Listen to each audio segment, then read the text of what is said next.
Ce podcast Tech Rocks donne la parole aux managers de la tech. Des startups aux grands groupes, ils sont CTO, VP Engineering ou directeurs R&D et font la tech de demain. Dans chaque épisode, on vous promet du concret, de vrais retours d'expérience pour vous permettre de trouver l'inspiration. Nous parlons ici de management, de pratique et surtout de comment faire du fail une force. Le tout sans langue de bois. Parole de tech leaders. Ce podcast Tech Rocks a été réalisé dans des conditions de confinement. Nous comptons sur votre bienveillance quant à la qualité sonore, moins bonne que pour un enregistrement en studio. Aujourd'hui, c'est Hervé Lourdin, Engineering Director chez Le Bon Coin, et j'ai le plaisir de recevoir Cédric Nili, responsable technique du pôle news au sein du numérique chez France Télévisions. Bonjour Cédric. Bonjour Hervé, merci de m'accueillir. Cédric, peux-tu nous partager en quelques mots qui tu es et notamment nous dire ce qu'est le pôle technique news de France Télévisions ? Oui, tout à fait. J'ai le plaisir donc de gérer la partie technique des sites d'information du numérique de France Télé, qui regroupe le France Info, site et application, mais aussi les sites d'information France 3 Régions, La Première Outre-mer et France TV Sport. Ça regroupe un peu plus d'une trentaine de développeurs essentiellement, mobile, front, back et même full stack, et quelques Scrum Masters qui gèrent les équipes. Voilà. Moi j'ai sinon 3 enfants. En ces temps de confinement, le nombre d'enfants ressentis, c'est plutôt 12, mais on fait avec. Et puis j'aime avoir un peu de temps pour en tout cas tenter d'avoir un peu de temps pour faire des jeux de plateau, des jeux de société, et puis surtout garder aussi un peu la main en faisant du dev. Alors c'est plus mon métier là, mais notamment via des plateformes comme Coding Game. Bon, j'ai l'impression qu'on va avoir plein de trucs à se raconter.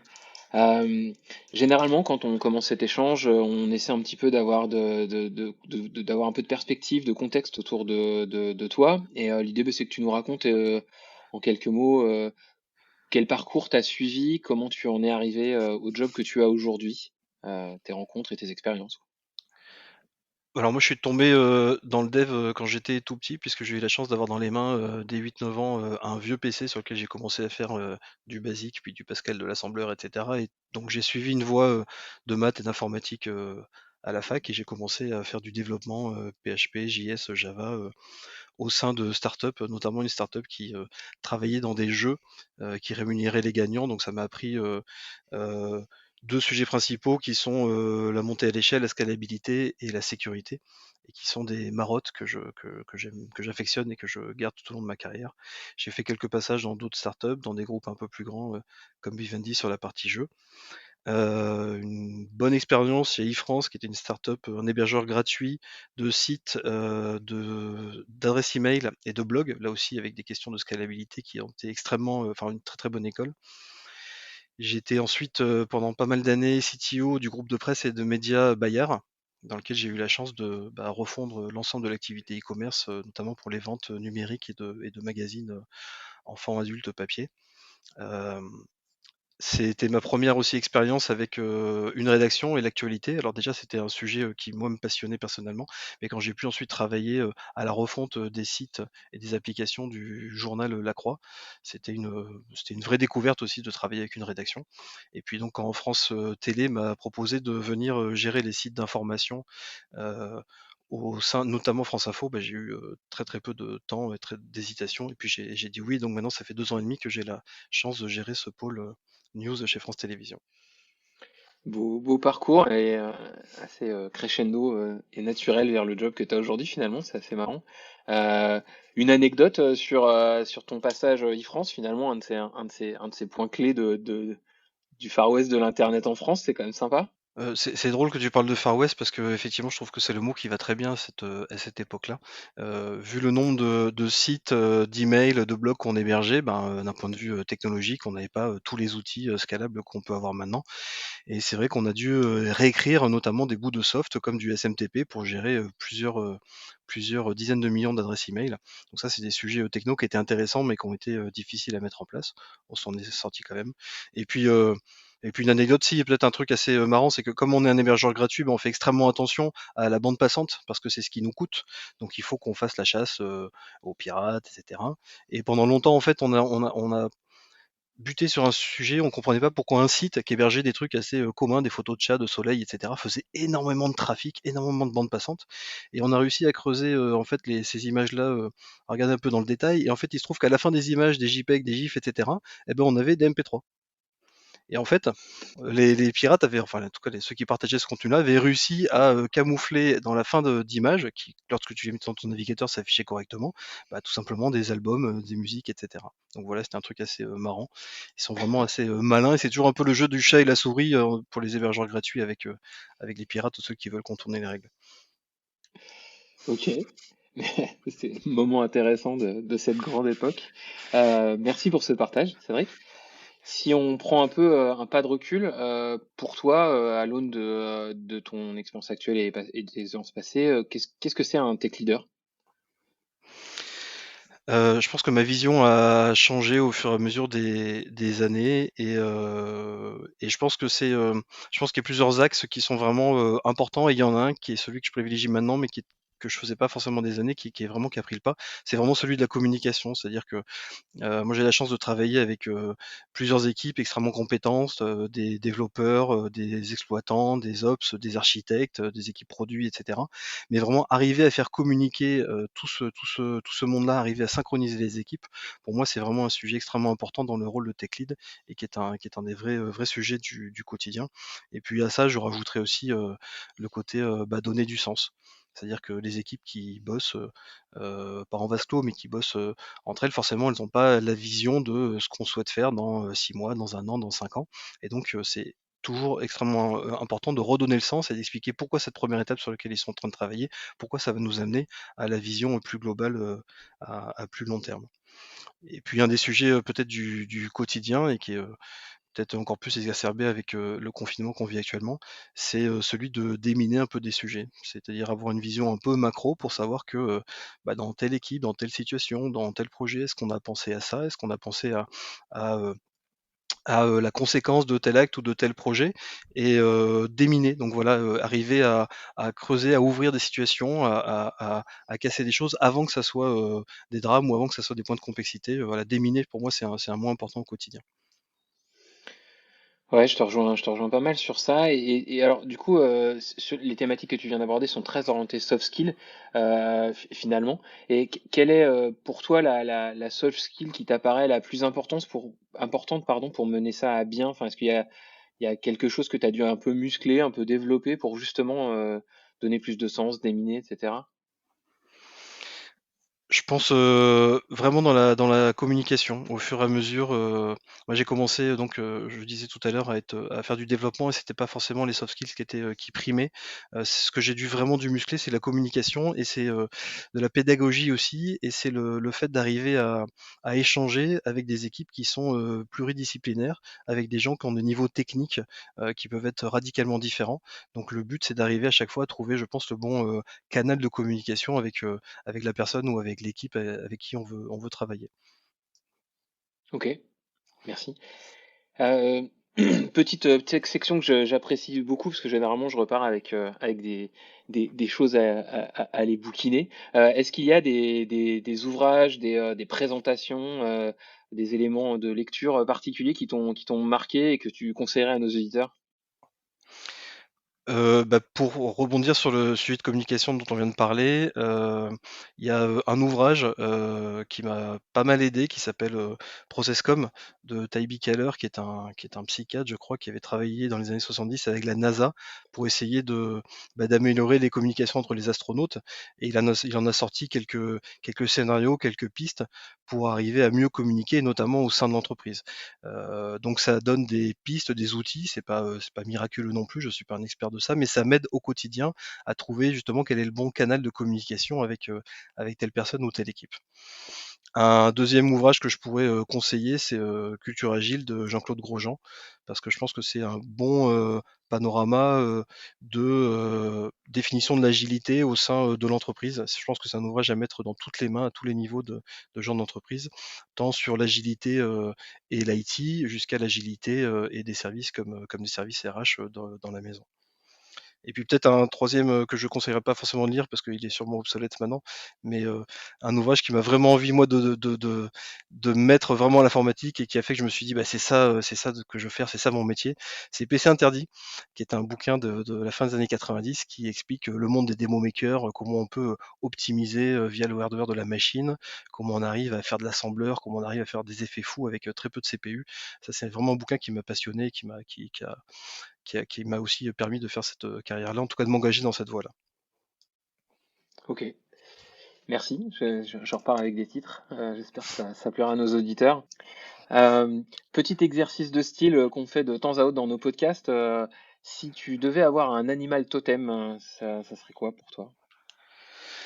Un animal totem, je ne pense pas être très original en parlant du poulpe, avec des multiples tentacules de bras, etc., qui je pense montrent un peu peuvent un peu montrer les différents métiers qui sont les nôtres au quotidien dans le rôle de tech lead ou de CTO.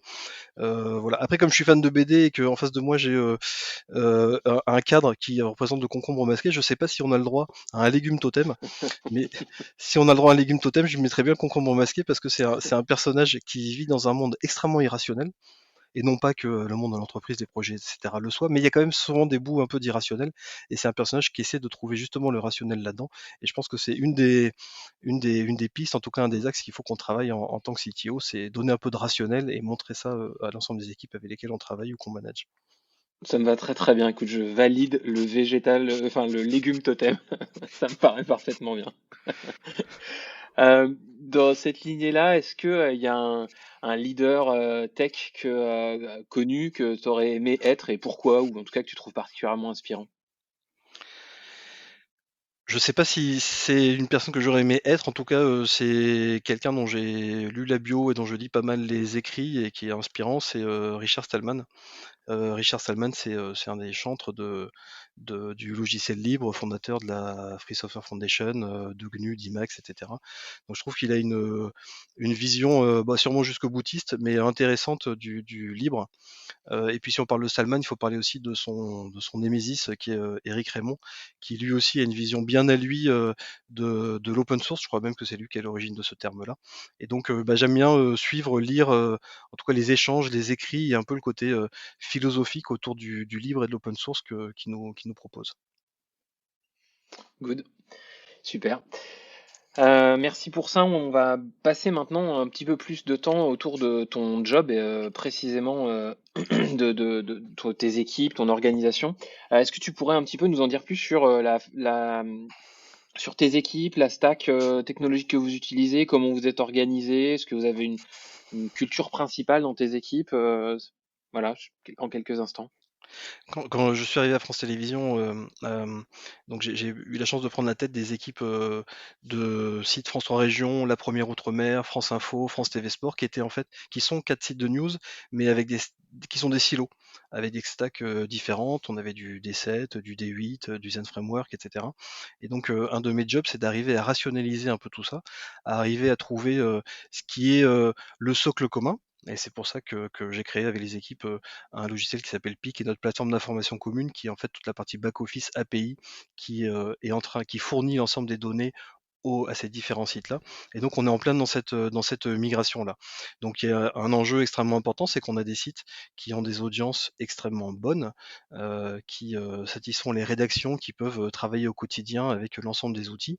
Donc tout l'enjeu, c'est d'arriver à changer le socle techno, à complètement le renouveler, puisqu'on a encore quelques lignes de code qui datent de 2012, qui fonctionnent très bien, on a des audiences dont on est content, etc.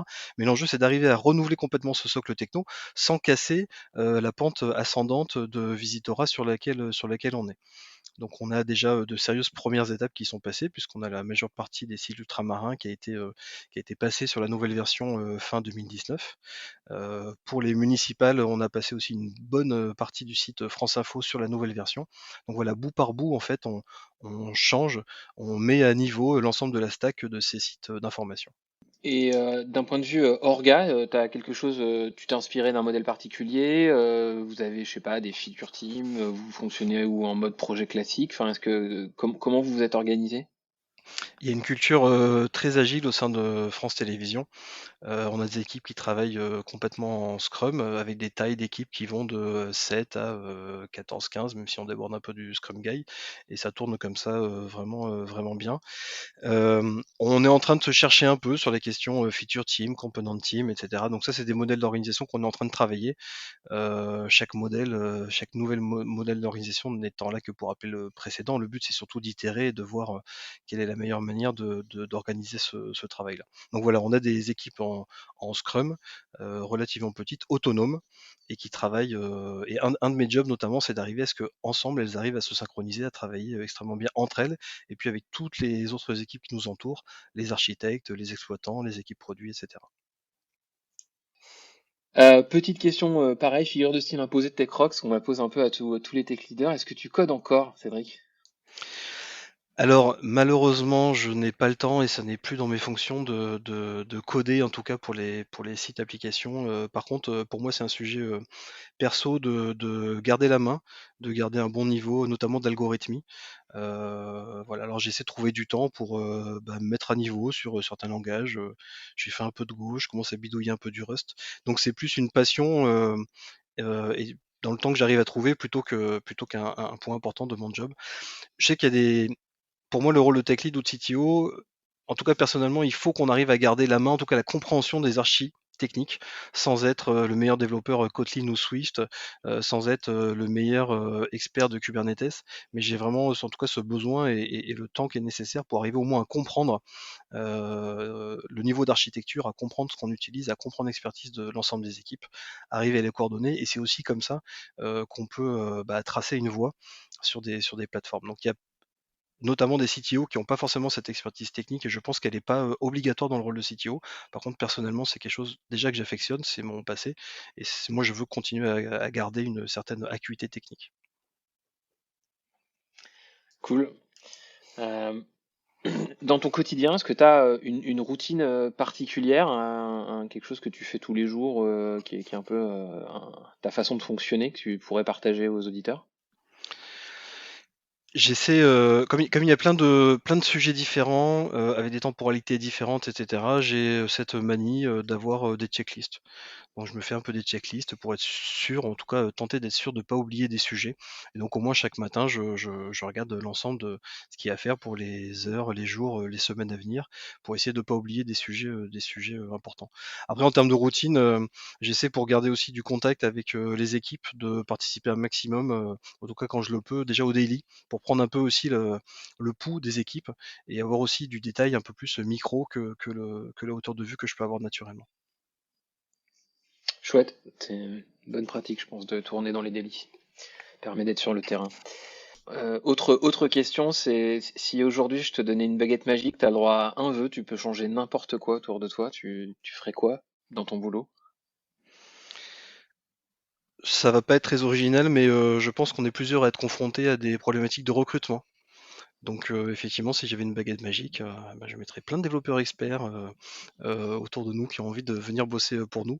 Et puis peut-être un deuxième truc, c'est que je pense qu'on a on a des équipes techniques notamment qui sont extrêmement masculines. Donc effectivement, si on pouvait avoir un peu plus de parité dans les équipes de développeurs et développeuses, ça serait intéressant, mais à mon sens, c'est pas du tout le marché actuellement. Je Voilà. pense que la baguette magique sur les recrutements, elle devient récurrente dans les différents entretiens. Tout le monde partage ce gros problème. On va enlever ce vœu de la baguette magique. Je crois que tout le monde veut le même. Euh, Est-ce que il y a quelque chose de particulier qui t'empêche de dormir en ce moment, un de ces problèmes dans ton boulot du quotidien où tu te dis oh là là, ça je l'ai encore pas résolu et ça me gratte, ça me démange, ça m'empêche de dormir?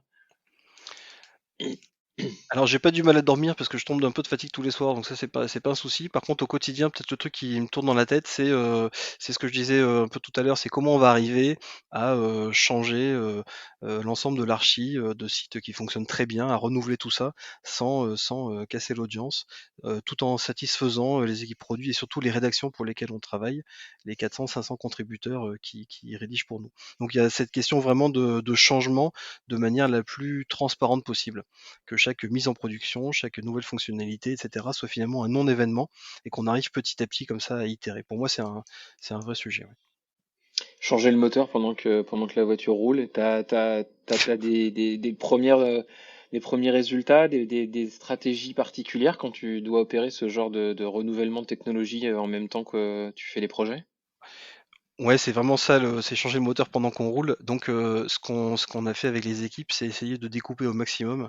Et surtout de ne pas faire un big bang, un grand soir où d'un coup, on-off, on passe d'une V1 à une V2, mais vraiment c'est par bout, c'est voir par pattern d'URL pardon, qu'on change petit à petit, l'ensemble de la plateforme. Donc le but, c'est vraiment que chaque MEP soit un non-événement et petit à petit, vraiment en découpant le plus possible, on arrive à passer d'une version à l'autre. Alors ça, c'est en théorie.